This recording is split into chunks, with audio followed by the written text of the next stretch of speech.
Ngayong araw ay birthday ko kaya naman maagap kaming nag-uwi ng bayan dahil nga baka kami maubusan ng aming mga bibilhin. Kaya naman gabi pala ay nagchat na nga ako kay ate na kako nga ay ako ay samahan sa pamimili nga sa bayan dahil nga siyang hustler dito sa aking mga bibilhin. At dahil ang birthday ko nga ay pagkalipas ng Pasko kung kaya't hindi nga ako maghahanda ng mga pansit o kaya nga ng spaghetti dahil nga alam kong kayo'y umay pa dahil ako'y umay pa rin.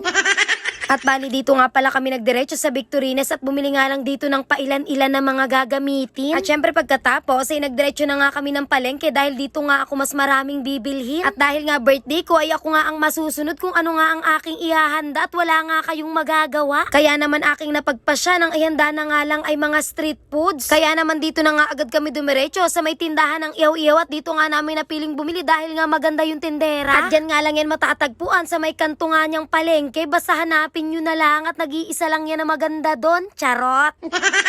At syempre pagkatapos, dito naman ako dumiretso sa bilihan nga ng itlog dahil bumili nga ako ng 100 piraso ng itlog ng pugo. Dahil nga nakaplano din na magluluto nga rin ako ng kwek-kwek. At nang matapos ko nang mabili ang aking mga gagamitin ay nagpasya na nga din akong umuwi at sa tricycle na nga ako sumakay. Dahil nga hindi na pwedeng sumabay nga ako na ate dahil nga napakarami na nga naming dala. Tapos pagkadating-dating ko nga dito sa bahay, inabiyad ko na nga agad itong aking mga pinamili dahil nga ito ay aking kagustuhan kaya naman ako din ang maglilinis ng mga ito. At dahil nga ihaw-ihaw party itong aking birthday at talagang mga literal na pang-ihaw itong aking binili. At syempre kapag nga sinabing ihaw-ihaw ay hindi nga pwedeng mawala itong Betamax kaya naman nagbili ako ng 1 kilo. At ang lahat ng yan ay nagkakahalaga nga lang ng 100 pesos at akala ko nga ay kakaunti pa yan pero napakarami na pala. At syempre si mama na nga pala ang pinagdinis ko niyang mga ulo at paa na aking binili. Dahil nga mahirap at matagal maglinis yan at bukod sa roon ay tinatamad nga ako.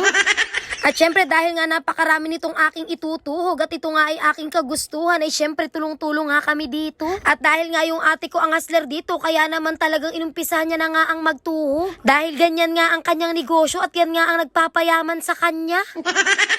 At syempre dahil nga ito ay ihaw-ihaw kaya naman hindi mawawala ang isaw-isaw, ulo ng manok at saka nga ng paa. At bali yung paa ng manok ay tinisting ko nga laang dahil nga parang may nakapagsabi sa akin na masarap nga raw ang inihaw niya. At syempre totoo nga ang chismis mga mare na masarap nga ang inihaw na paa. At syempre dagdag pa nga natin itong ulo ng manok na hindi nga pwedeng mawala kapag nga tayo ay nag-iihaw-ihaw. At para naman magkamero ng dessert ay nagawa nga din pala ako dyan ng buko pandan. At dahil nga wala na kaming mabili ng gulaman na may flavor na pandan, kaya naman kako ayun na nga lang walang flavor dahil marami namang dahon dito ng pandan sa bahay. Tapos kako nga kay ate ay mas maigi nga yun para mas sure nga na talagang lasang pandan.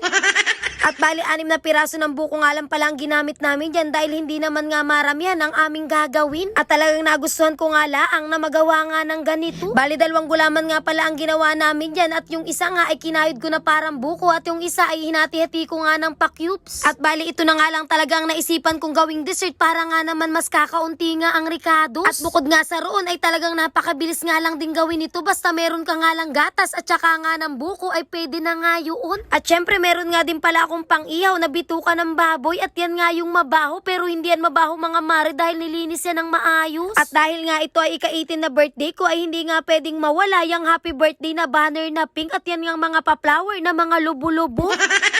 At dahil nga December ang aking birthday ay hindi na nga ako nagtataka na talagang kapag birthday ko ay talagang umuulan. At saya ko na nga laang ay inakit ko nga itong aking kapatid. Mabuti na nga laang at wala nga tupa. At kako nga ay linisin nga namin itong patoy at nakakahiya nga sa mga bisita at baka nga maputikan.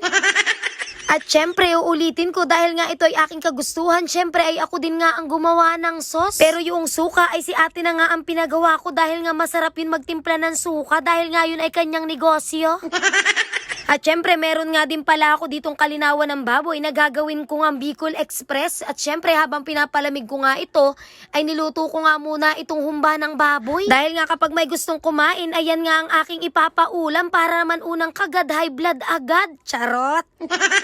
At ang matapos ko nga maluto yung humba ay saktong-sakto nga na malamig na nga din itong aking nilagang mga... Ano nga bang tawag dito? Mga kalinawan? Bali kagaya nga ng sabi ko kanina, nagagawin ko nga yung Bicol Express kaya naman meron nga tayong nyug dito. At syempre nilokan ko nga pala yan ng isang buo ng papaya para naman medyo dumami-dami. At dahil nga ito ay Bicol Express kaya naman nilagyan nga natin ng kaunting alamang at dahil nga naparami yung ating gata kanina kung kaya't naman nalabog na nga yung ating papaya.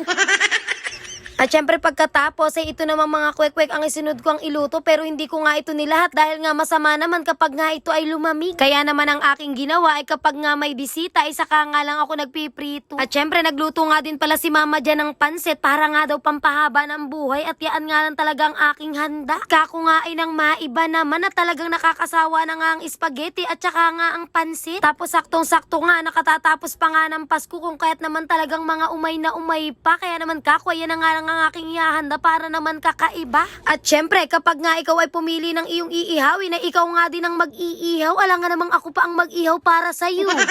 Tapos pagkadating nga ng bandang alas 7 ay dito na nga nagdatingan itong aking mga bisita, at dito na nga daw sila dumiretso. At kako nga ay tamang-tama na hindi na nga sila nagbihis dahil nga mag-aamoy ihaw-ihaw lang sila dito sa bahay. At bali ilang taon na nga din pala na sila nga lang lagi ang aking mga bisita, at medyo ako nga ay nagsasawa na. Charot.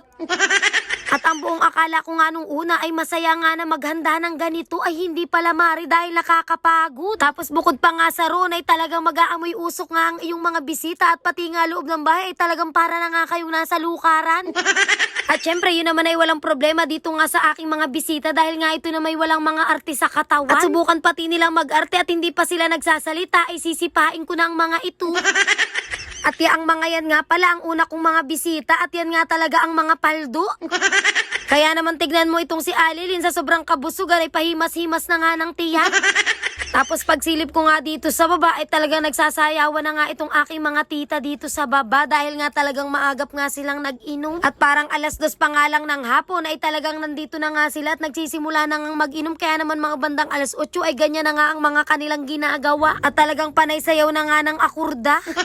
Tapos pagdating ng mga bandang mag-aalas 9 na ay dumating naman itong sila JR, si Banang at saka nga si Ervin. At syempre super thank you nga pala kay Ninay dahil nga binigyan niya ako ng cake. At buong akala ko nga ay tapos na nga ang Pasko, pero ang nakasulat pala dito sa cake na binigay niya ay Happy Birthday Ninang, mamamas ko po. Akala ko birthday ko na, Pasko pa pala.